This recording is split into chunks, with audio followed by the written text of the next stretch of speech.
try and work it out so you still get a few extra minutes. Exactly. Yes. Yes. No worries. So Lise Olsen is an associate professor of the School of Nursing, UBC Okanagan. Sorry, it would be Dr. Lise Olsen. Is it Dr. Stephanie Glegg? Okay. Yeah. Occupational therapist and implementation scientist.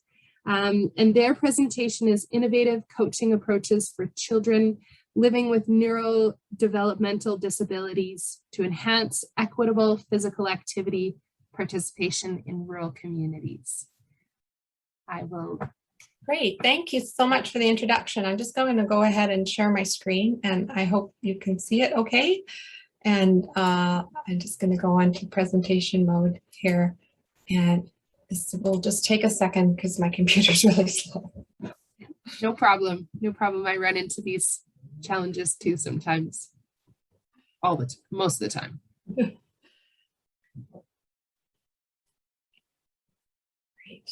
I'll just keep an eye on the time here as well.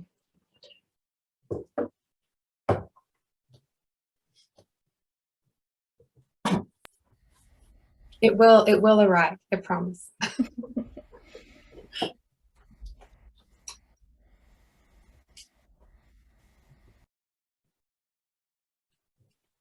Can you see it all right? Yes. Yeah, it's just on presenter view. So if you want to swap displays. Sorry? Can you press swap displays in the top left-hand corner because you're showing the Oh.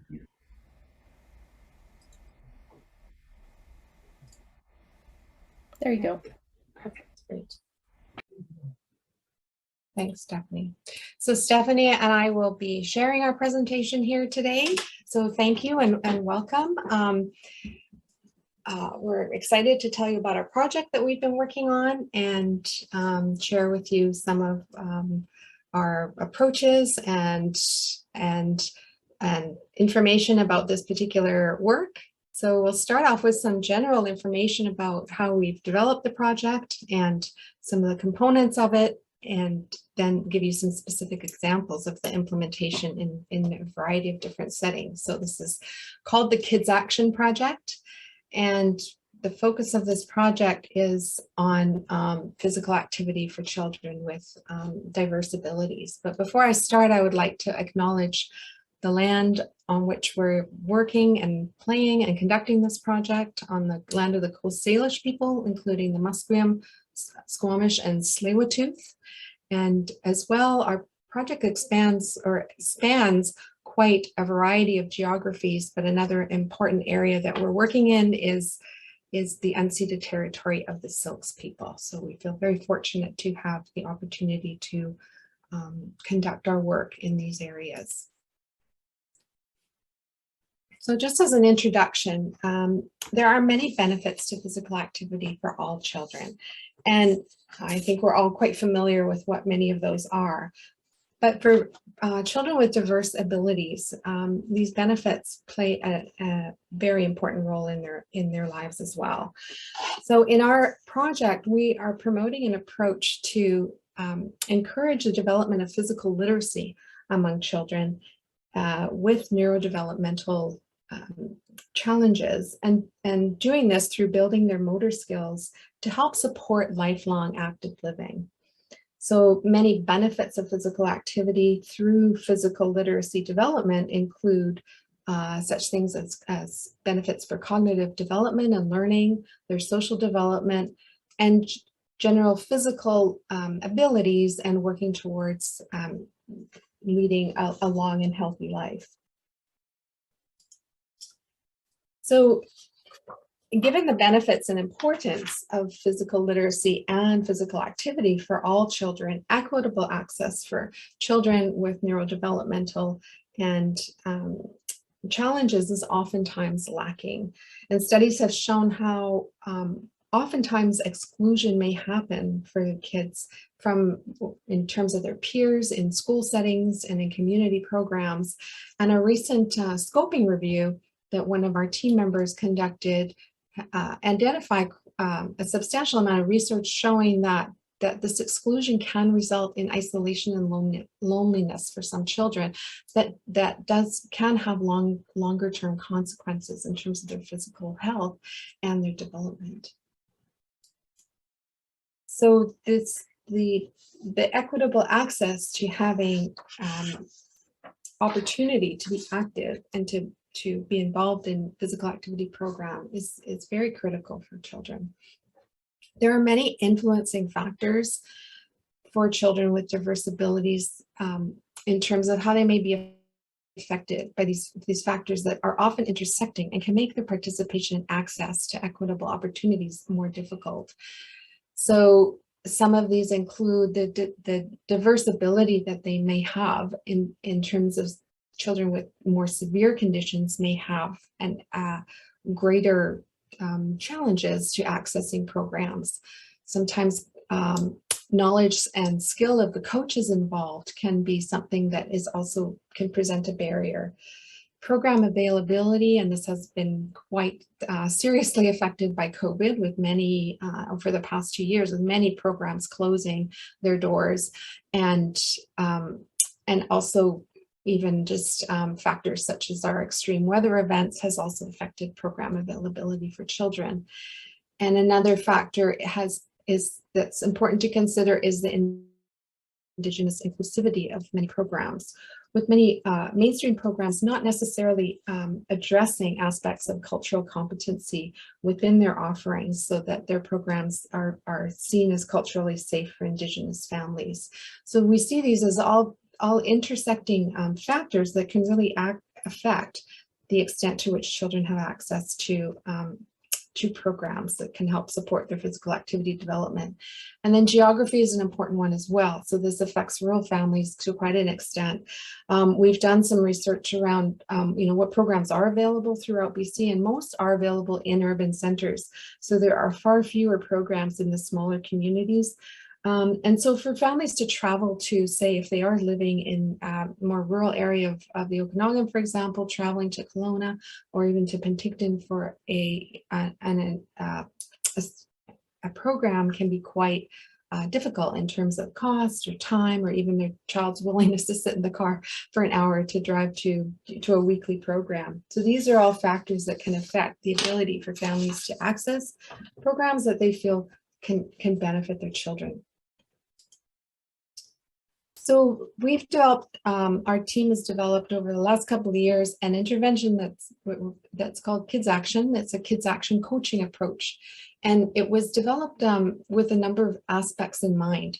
And these aspects were considered or identified through some early research, specifically Majgan Giti Malakadam's PhD research with physical activity programs for kids with NDD in the Lower Mainland, where parent recommendations emerged from that work, where parents really emphasized the value that they placed on the having social components for children available, having child centers, having activities designed that were very much child-centered, having structured assessments such that they could get a sense of, how their children's physical abilities were developing, and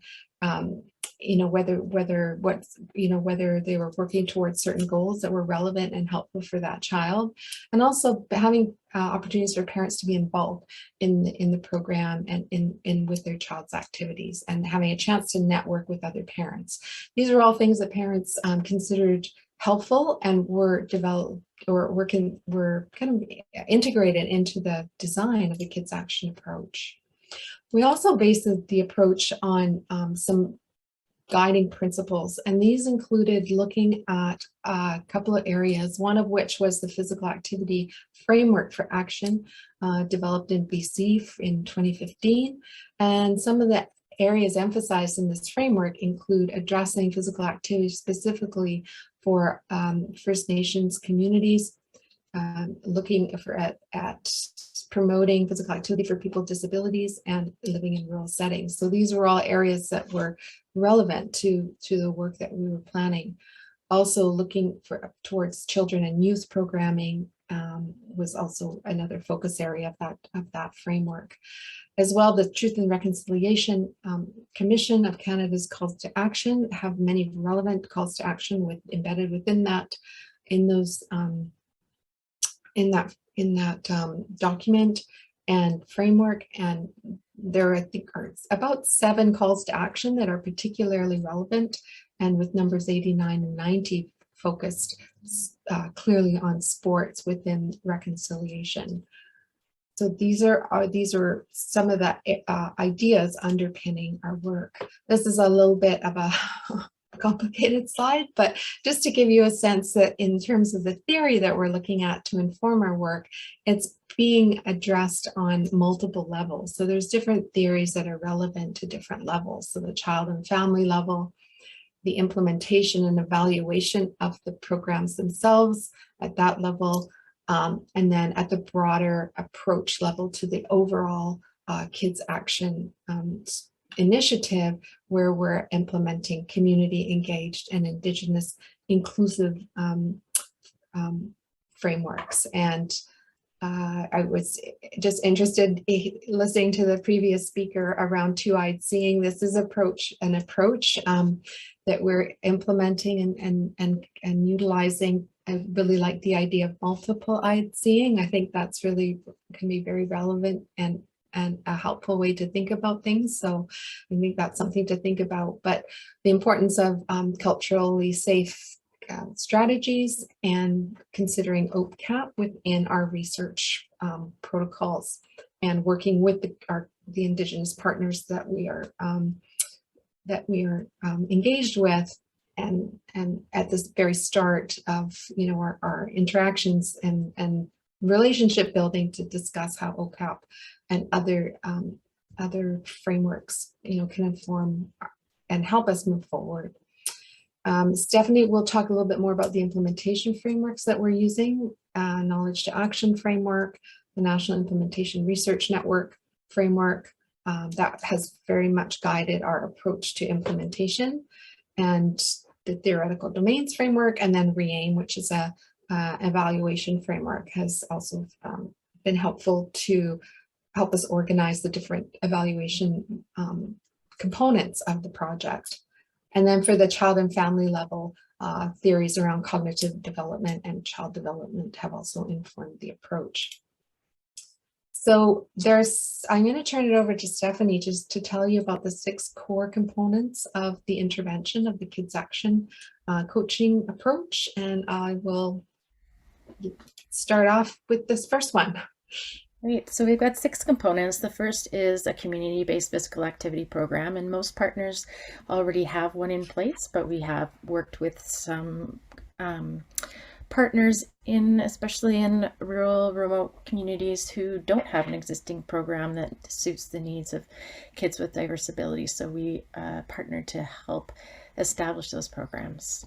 The next component is child-centered coaching. So this is an approach that takes into account the needs, interests, and abilities of each child and tailors the coaching to meet their needs.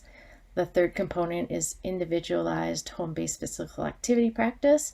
And by incorporating this into Kids Action, the kids and families have more opportunities rather than just once a week at a program to embed physical activity into their daily routines and optimize their health outcomes from it.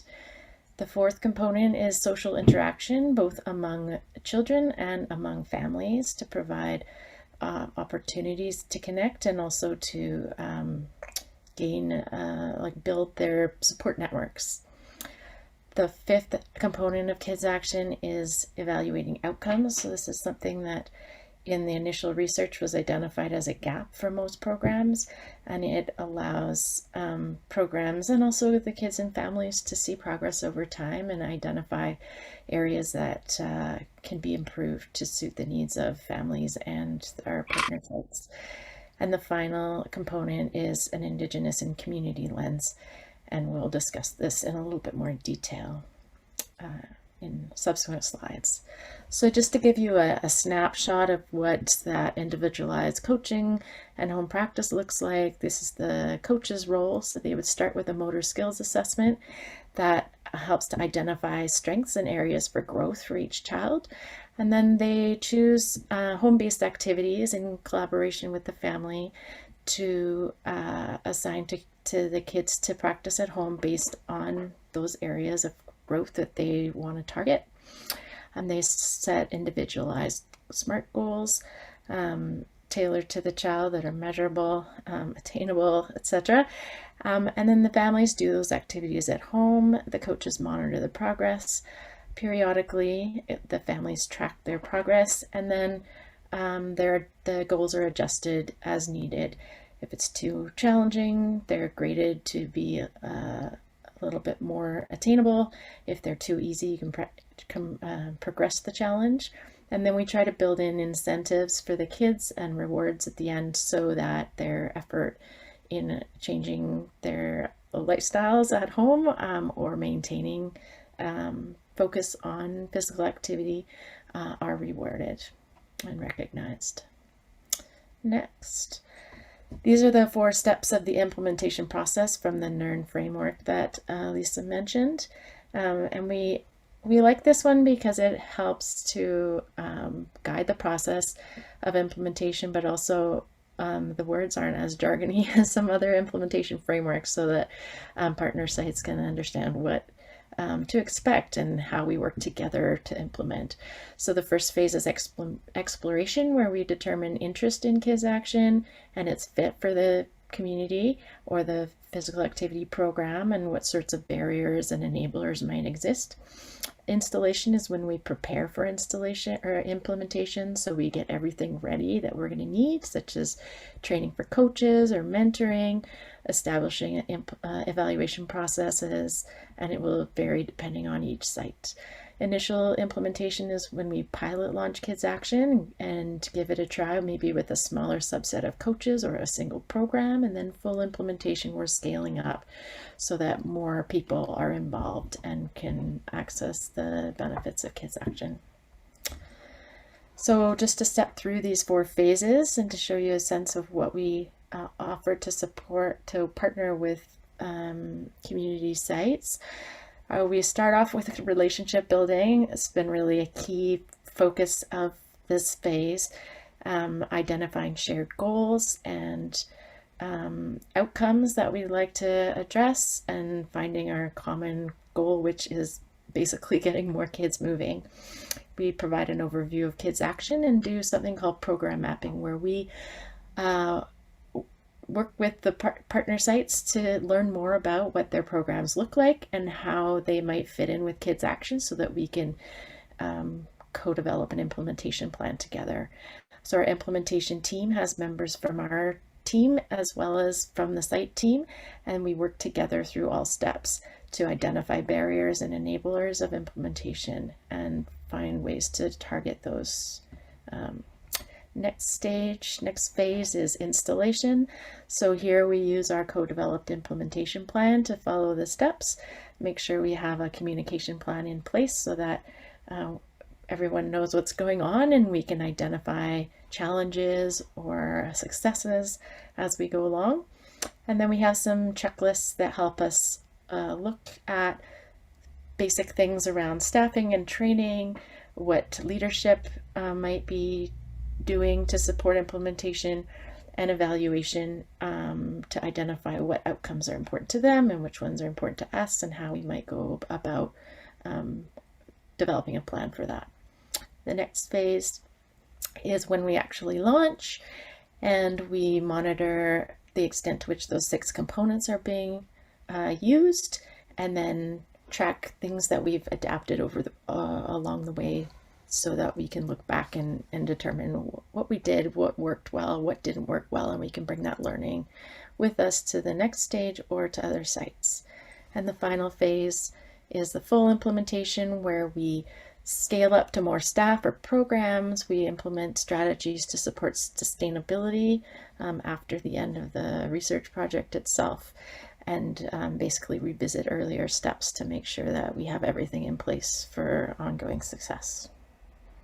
Next, so we work in very many different settings, including urban, rural, remote, Indigenous communities, in schools, in early year programs. And so each site, each partner is different, and we tailor our approach and our strategies for implementation based on what they think is going to work best, based on the resources that are available, etc. So we started out with Special Olympics BC in gym-based programs in urban settings, and then we've expanded to other regions and other settings here.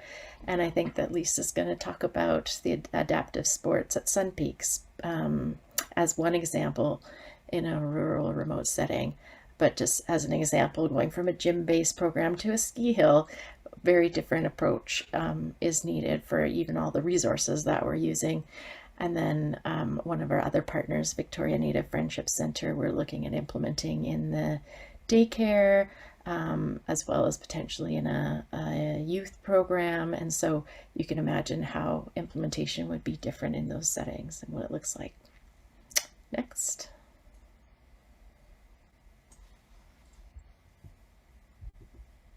I'll hand back to Lise here.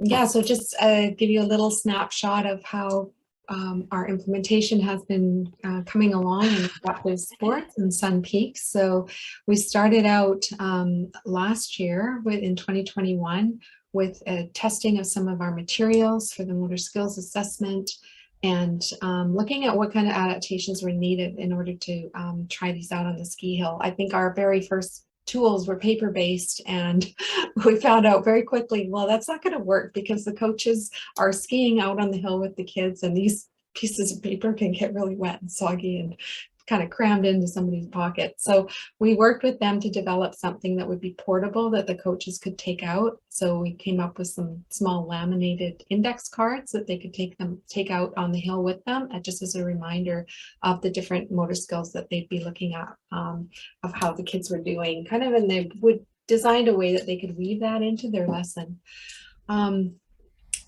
So that's kind of one example of the adaptation. And then this year, the installation phase has been completed. So we've gone over the different components and how the coaches can work with the different components for the kids' action. It has been modified to some degree because of the pandemic. The very first year, we were able to do coffee sessions with the parents to promote social networking, but that's been put on hold because of the various restrictions that are in place. So maybe next year we can get that social networking component up and running again. But this past winter, we've conducted coach training via remote methods. We had sessions with 25 volunteer coaches, and they've been using the pilot testing the materials on the hill with the kids, the resources and the home activities. And so that's been a 10-week ski season that they're currently using them right now in the second set of 5 lessons for children. And then the coaches also have been completing an online training course that we developed as part of our website. So some of the considerations over this past 2 years really with the pandemic is has led to some restrictions and really kind of led us to making some pretty major adaptations in terms of our online tools and resources and kind of pivoting in that direction. We've also had challenges and around road closures and some of the environmental conditions. We had site visits planned originally for the early January, but with the storms and the road closures, we've just had to be very flexible in our planning and working, utilizing more remote methods to work. But we'll see if it might be possible to still fit in a site visit before the end of the ski season. And also personnel changes have also been kind of a challenge, I think, for both for our site, for the implementation site, and for our team, is that when there are shifts in personnel, that does kind of require some additional time to get back up to speed for everybody in terms of what plans have been put in place. So I'll try to, so that's just a little snapshot of the of the Sun Peaks Adaptive Sports Program. And I'm going to just turn it back to Stephanie to talk a bit about tailoring implementation and how that's done and what's considered. Yeah, I mean, I think we showed a few examples of what we've done, and other examples were specific to rural remote regions, or, you know, sometimes internet and technology access isn't the same as in urban settings. And so we've tried to frame our program so that we have hard copies and online versions of resources, tools, and approaches, so that no matter where someone lives, they can access it. And while remote support for implementation has really made things more efficient with these communities, there's also still a need to be there in person and develop those relationships further.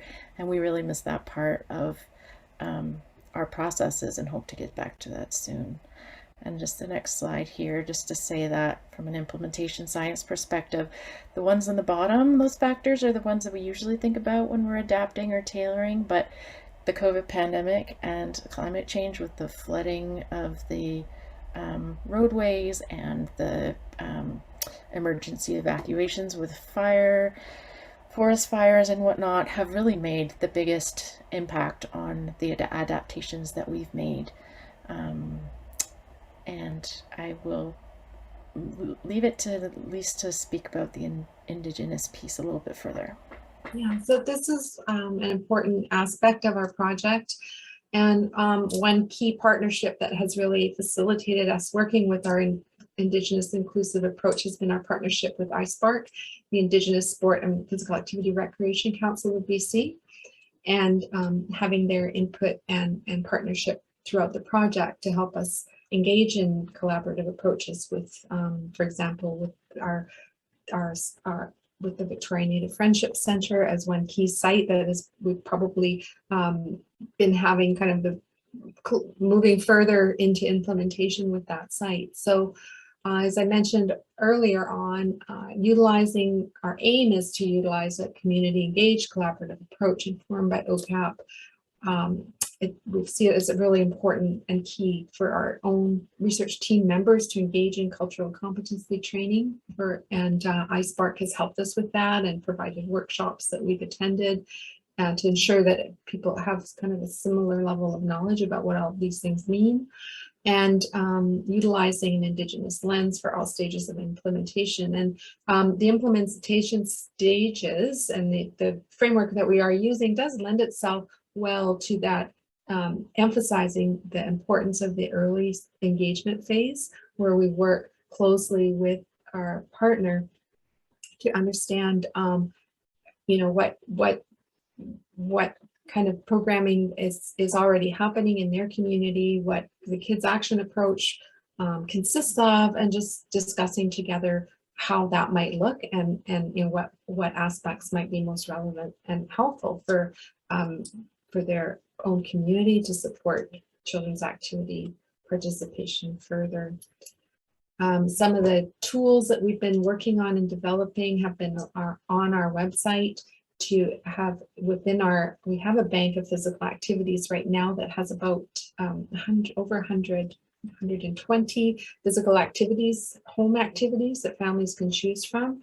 And so we have one subset of those activities that are focused on traditional Indigenous sports and games, and we're hoping to further build that activity bank. Our training courses that consist of 5 chapters, online training courses, include one chapter specifically focused on Indigenous, working with Indigenous families for coaches.